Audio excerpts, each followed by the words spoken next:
और अब बात करेंगे झारखंड विधानसभा के मानसून सत्र की। तो झारखंड विधानसभा के मानसून सत्र का आज दूसरा दिन और दूसरा दिन भी काफी हंगामेदार रहा और इसी को देखते हुए कार्यवाही स्थगित कर दी गई है। आपको बता दें कि बीजेपी के विधायकों ने कई सारे मुद्दों को लेकर जमकर प्रदर्शन किया, जिसके बाद कार्रवाई को स्थगित करना पड़ा है। 29 जुलाई से सत्र की शुरुआत हुई और सत्र पहले दिन तो शांतिपूर्ण रहा, लेकिन आज से विधानसभा की तस्वीर बदली है। सत्र के अंदर विपक्ष ने जोरदार हंगामा किया है। सदन के भीतर और बाहर दोनों जगहों पर विपक्ष ने हंगामा किया।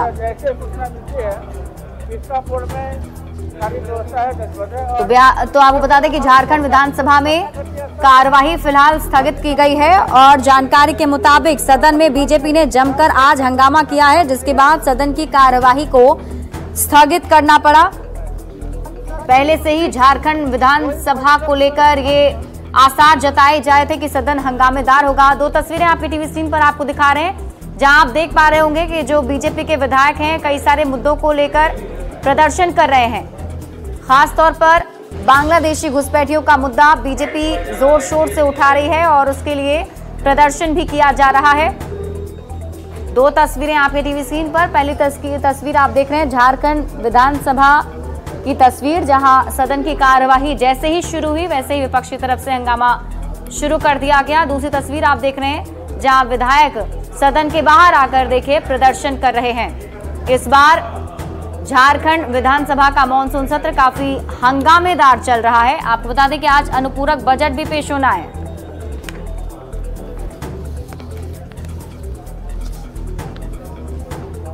सरकार ने कोई कार्रवाई नहीं की, किसी की गिरफ्तारी नहीं हुई, तो वहां के आदिवासी छात्रों ने उसके लिए खिलाफ आंदोलन का निर्णय लिया। केकेएम कॉलेज के छात्र पहले से आंदोलन करने के लिए बाकायदा एसडीओ के सामने जाकर फरियाद किए, उनको बताया कि भाई हमारे को सुरक्षा दीजिए, हम निकालेंगे।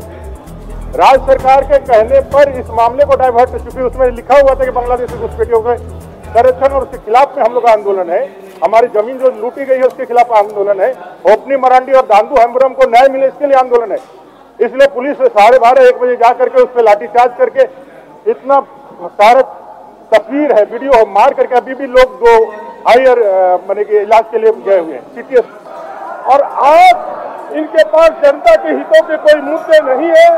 देश में भी इनके हिंदू मुसलमान के मुद्दे चलते हैं, यहाँ भी ये मुद्दा विहीन लोग ये बांग्लादेशी घुसपैठी जानबूझ के इस मुद्दे को खड़ा करना चाहते हैं, जिसके आधार पर ये चुनाव में जाना चाहते हैं। और न्यूज़ 18 संवाददाता संजय सिन्हा अधिक जानकारी के साथ हमारे साथ जुड़ रहे हैं। संजय, आज फिर से सदन में हंगामा हुआ और कार्यवाही स्थगित करनी पड़ी, क्या कुछ ताजा अपडेट है फिलहाल? और आज अनुपूरक बजट भी पेश होना था, उसको लेकर क्या अपडेट? देखिए, सबसे पहले बता दें कि सदन की कार्रवाई फिलहाल 12:30 बजे तक के लिए स्थगित है। राजधानी रांची के मौसम की बात करें, पारा थोड़ा बढ़ा हुआ है। ये पारा सिर्फ बाहर ही नहीं है, पारा विधानसभा के अंदर भी बढ़ा हुआ है। जिन मुद्दों की बात करें वो मुद्दे, तमाम मुद्दे सदन अभी जो है उन्हीं मुद्दों से सदन गर्म है। और चूंकि ये विधानसभा चुनाव से पहले का ये आखिरी सत्र है, लिहाजा तमाम चीजें आप देखेंगे जो चुनावी माहौल में आप देखते हैं। विधानसभा चुनाव के अंदर जो है मुद्दे उठ रहे हैं। बांग्लादेशी घुसपैठ का मुद्दा जो कि सबसे ज्यादा गर्म था मुद्दा, बयानबाजी उस पर काफी जोरों से चल रही है। और जैसे ही आज सदन शुरू हुआ तभी तक बता दें कि सदन महज आपको 19 मिनट ही चल पाया है। ऐसे में समझ जाइए कि सदन जो शुरू होता है 11 बजे से और घड़ी में इस समय बज रहे हैं 11:50, मतलब समझ जाइए कि ऐसे में 50 मिनट में सदन महज 19 मिनट ही चल पाया है। हंगामा किस कदर होगा मुद्दों को लेकर आप समझ सकते हैं। सबसे पहली बात आई है बांग्लादेशी घुसपैठी के मुद्दे पर। सबसे पहले विपक्ष ने नेता प्रतिपक्ष अमर बावरी इस मुद्दे को उठाते हैं और पाकुड़ के गोपीनाथपुर का जिक्र करते हैं, जिसमें वह बताते हैं कि किस तरीके से घुसपैठ के विरोध में जो छात्रों का आंदोलन चल रहा था उस पर लाठीचार्ज हुआ। उस मुद्दे को उठाने की कोशिश करते हैं कि सरकार कुछ नहीं कर रही है, लोग जो अपने स्तर से विरोध प्रदर्शन कर रहे हैं सरकार उसे भी कुचलने का प्रयास कर रही है। लेकिन ठीक इसके बाद सत्ता पक्ष के लोग, प्रदीप यादव खड़े होते हैं कांग्रेस से, शिल्पा नेहा तिर्की का बयान वैसे ही चर्चा में है। तमाम लोग ये बता रहे हैं कि बांग्लादेशी घुसपैठ का जो मुद्दा है वो विपक्ष उससे हवा बनाने की कोशिश कर रहा है और सीधे इससे आदिवासी महिलाओं के अपमान से जोड़ दिया गया। चूंकि ये सीधे, चूंकि आप जान रहे घुसपैठ का मुद्दा जो है एक तरीके से सोशल डेमोग्राफी को बदलने की कोशिश है।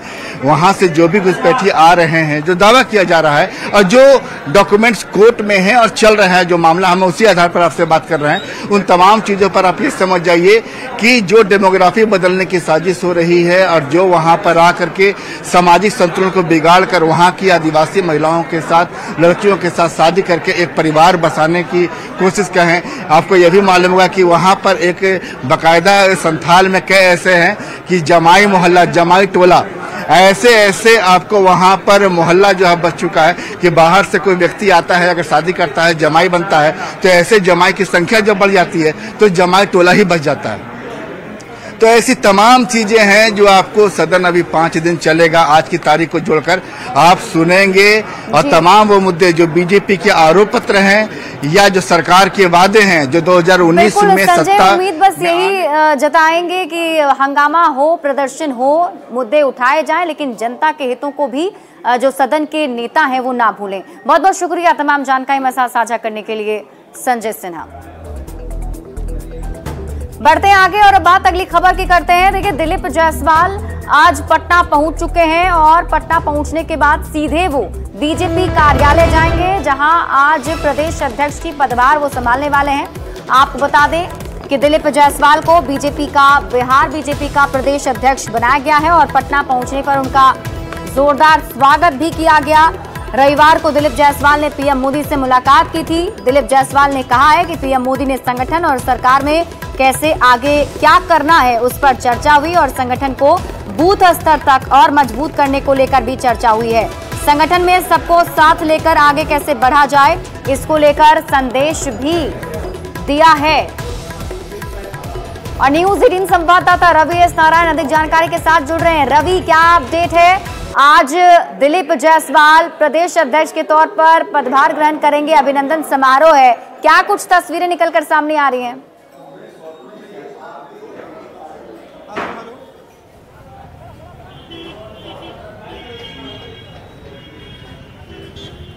रवि, आप मुझे सुन पा रहे हैं?